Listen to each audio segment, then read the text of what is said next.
So magandang umaga, tanghali o gabi sa inyo mga kaibigan. So ngayong araw ay aalamin natin kung ano ang mga kasagutan ng mga guro, estudyante at magulang sa katanungang paano mapapaganda o mas mai-improve pa ng gobyerno ang science education dito sa Pilipinas. Kaya ano pa hinihintay natin guys?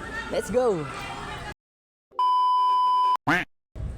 So hi guys, andito po kami ngayon sa Wesleyan University Philippines sa Junior High School and kasama po natin si Sir Jerry Ponce ng science teacher po dito sa Junior High. So Sir Ponce, ano po ang masasagot nyo po sa katanungang paano po mapapaganda o mas mapapaayos po ng gobyerno ang science education dito po sa Pilipinas? Okay. So, I think meron tayong apat na pangunahin. For me lang apat. Una dito, since the junior high school, the curriculum is K-12 or the Aspire curriculum sa science. So, I think na mas mahalagang pagpokusin ng gobyerno yung pagkakaroon ng revision of the curriculum. Kasi hindi nagkakaroon ng mastery of the lesson yung bata.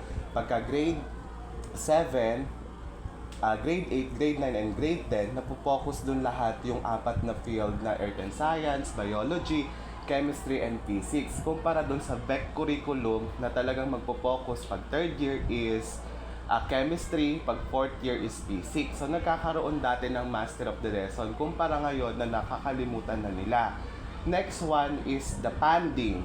So sa government dapat maglaan ng mas malaking pondo pagdating sa science dahil na pang-iiwanan na yung bansa natin, especially dun sa mga public school.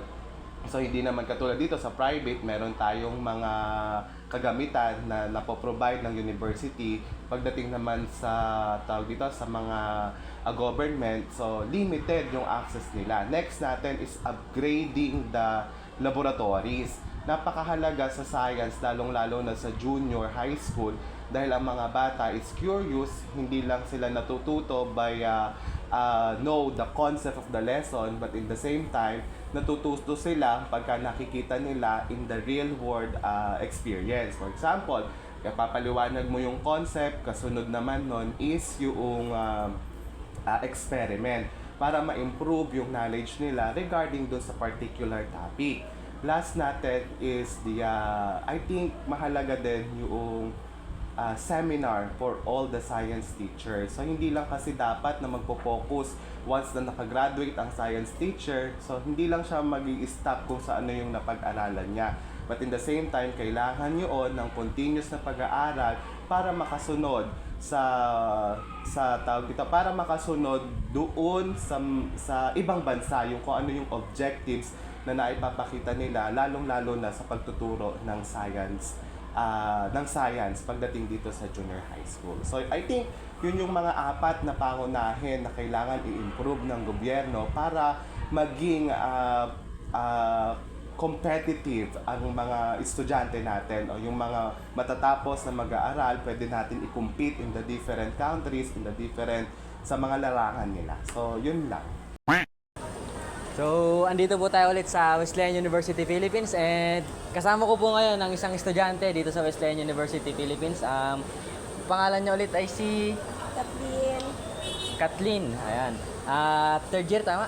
Third year college na po siya mga kaibigan. So, ang tanong is, paano mo mapapaganda ng gobyerno? Sa tingin mo, paano mapapaganda ng gobyerno i-improve pa ng gobyerno ang science education dito sa Pilipinas?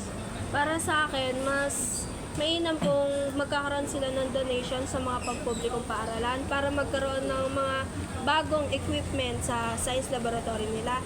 And sa mga private school naman, mas maganda kung magpa-provide sila para ganun din, para magkaroon sila ng mas maayos at mas updated na science equipment para sa laboratory nila.